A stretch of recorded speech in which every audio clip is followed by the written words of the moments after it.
Hi, I'm Michelle, the VPTM of Eunice. I'll be part of the TM-ESD team of 2018. I'll be going through how to perform one-to-ones on why they're important to our talent operations in ISAC 2020, how will you deliver one-to-ones that will impact, what exactly goes into a one-to-one, examples, and lastly who, the member profiles and division of responsibilities.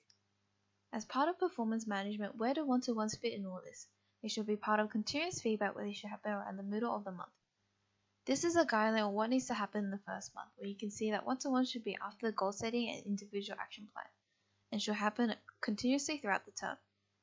Before you start, you need to understand that although team leaders are there to help develop and empower the members, the members themselves are ultimately the one responsible for their development. You need to understand them through one-to-ones and listen and support them to know how to regularly coach them and provide feedback. Why are one-to-ones important for our members? 1. Clarity and alignment. It is an essential space to connect them to ISAC on an operational level where they can see their role and the work they do impacts the organization. 2. Understanding refers to the listening aspect that team leaders can do during one-to-ones so they can better support them in the performance. 3. Relationship building. In all of this, the relationship between the team leader and the member should definitely be strengthened and have a higher initiative and desire to perform. Why are one-to-ones important for our operations? 1. Alignment with the operational timeline. Before and during essential peak periods of the operational timeline, one-to-ones will increase individual performance when coaching and giving feedback to support the member.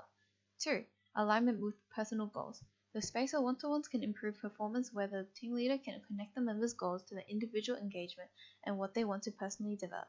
3. Problem solving for the current state. When providing coaching and feedback during one-to-ones, team leaders can identify the competencies and skills a member is missing to deliver more exchanges.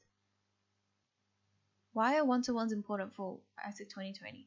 Number 1 and 2, to build capacity in the organization and to support performing individuals that are able to grow disruptively.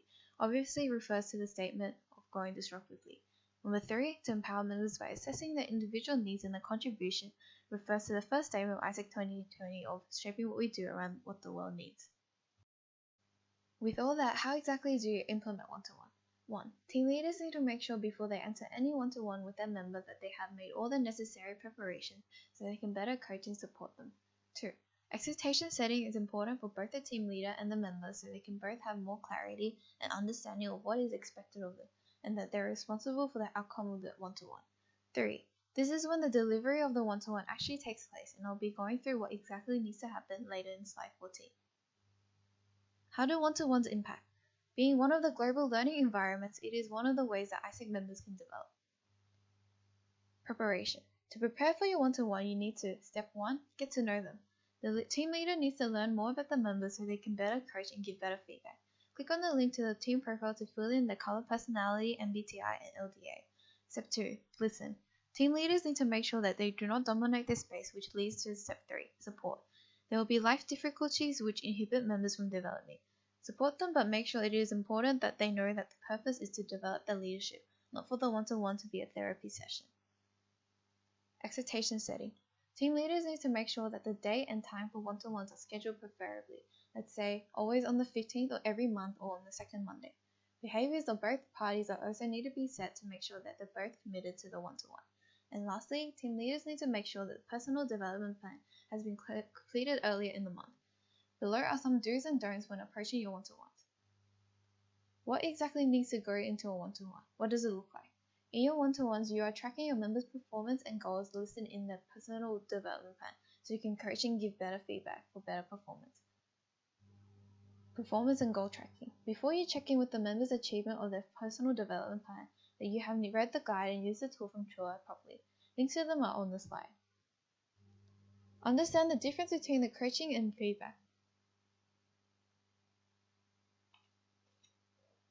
Understand the difference between coaching and feedback. The main thing that you need to understand is that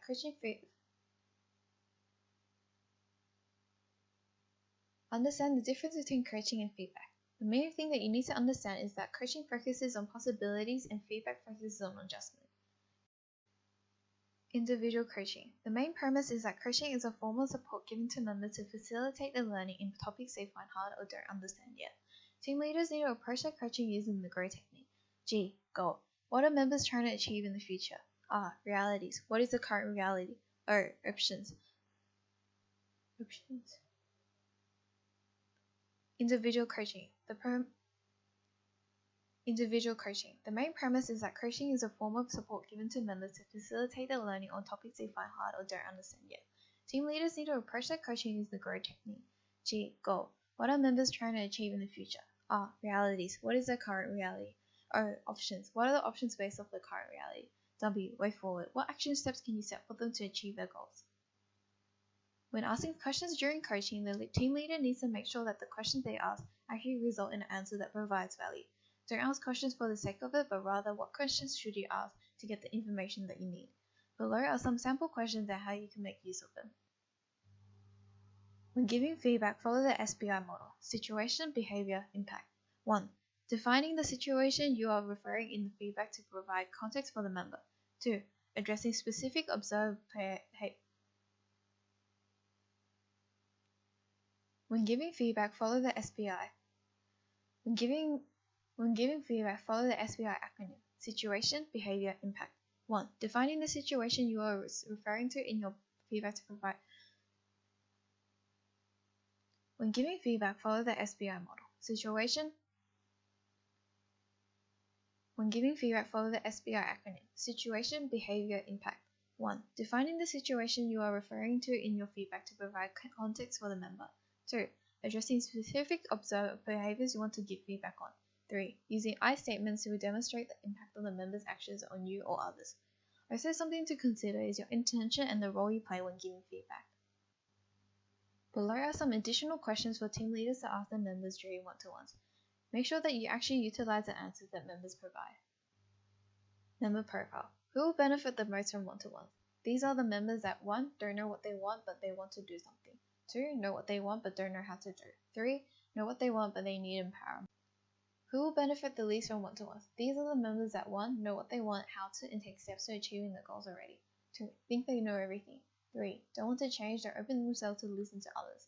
4. Want to change but don't do anything. Team leaders need to make sure when approaching these members they have sufficiently become more prepared and have clear objectives and action steps. What role does each relevant party play? The MCBPTM educates LCBPTMs on one-to-one so they can educate their team leaders to deliver them. These are the important takeaways from this guide. Why? Understanding from both parties so ultimately members can develop and achieve their goals. How? Listen, support, and come prepared so you can coach and give feedback better. What? Update with progress in member personal development plans so you can improve and achieve more. Who? What member profiles will benefit the most from one-to-ones? Who is responsible for what? That's all from me on one-to-ones. Thank you for listening to this comprehensive guide. Hope it helps you with implementing one-to-ones to improve your operations.